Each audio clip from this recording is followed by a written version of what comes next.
Halo semuanya, saya Novita Sari dengan NIM 8782299118, Prodi PGSD dari UPBJJ UT Palembang. Dalam video ini saya akan menjelaskan tentang pelajaran dari sejarah Pancasila bagi generasi muda dengan fokus pada proses lahirnya Pancasila mulai dari sidang BPUPK, Piagam Jakarta hingga PPKI.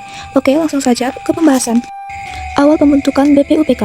Perjalanan lahirnya Pancasila dimulai dari dibentuknya Badan Penyelidik Usaha-Usaha Persiapan Kemerdekaan Indonesia atau BPUPK pada 29 April 1945.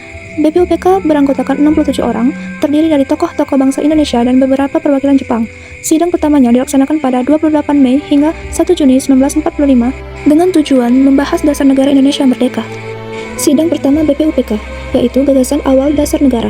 Dalam sidang pertama, beberapa tokoh penting menyampaikan pandangannya tentang dasar negara. Mohyamin mengusulkan 5 asas yaitu peri kebangsaan, peri kemanusiaan, peri ketuhanan, peri kerakyatan, dan kesejahteraan rakyat. Selain Yamin, Supomo juga berpendapat bahwa negara Indonesia harus berdasar pada paham kekeluargaan dan menolak sistem individualisme barat. Sementara Ir Soekarno dalam pidatonya tanggal 1 Juni 1945 memperkenalkan 5 prinsip yang ia beri nama Pancasila, yaitu kebangsaan Indonesia, internasionalisme atau peri kemanusiaan, mufakat atau demokrasi, kesejahteraan sosial, dan ketuhanan yang berkebudayaan. Pembentukan Panitia 9 dan Piagam Jakarta. Setelah sidang BPUPK pertama, dibentuklah Panitia 9 pada 22 Juni 1945 yang beranggotakan tokoh-tokoh seperti Soekarno, Hatta, Yamin, Supomo, dan lainnya. Panitia ini berhasil merumuskan dokumen penting yang disebut Piagam Jakarta, yang berisi rumusan awal dasar negara Indonesia.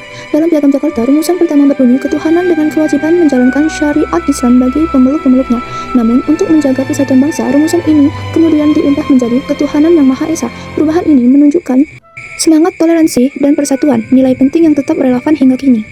Lanjut, sidang kedua BPUPK dan pembentukan PPKI. Sidang kedua BPUPK berlangsung pada 10 hingga 17 Juli 1945, membahas rancangan Undang-Undang Dasar dan rumusan pemerintahan. Setelah Jepang menyerah kepada sekutu, dibentuklah Panitia Persiapan Kemerdekaan Indonesia atau PPKI pada 7 Agustus 1945.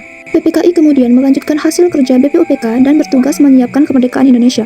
Pada 18 Agustus 1945, PPKI mengesahkan Undang-Undang 1945 mengangkat Soekarno-Hatta sebagai Presiden dan Wakil Presiden, serta menetapkan Pancasila sebagai dasar negara.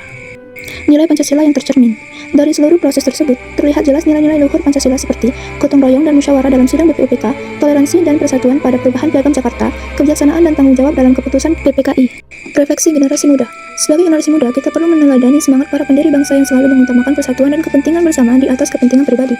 Nilai-nilai Pancasila seperti gotong royong, toleransi, dan cinta tanah air tetap relevan hingga sekarang, terutama di era modern yang penuh tantangan sosial dan digital. Itu saja yang dapat saya jelaskan. Terima kasih.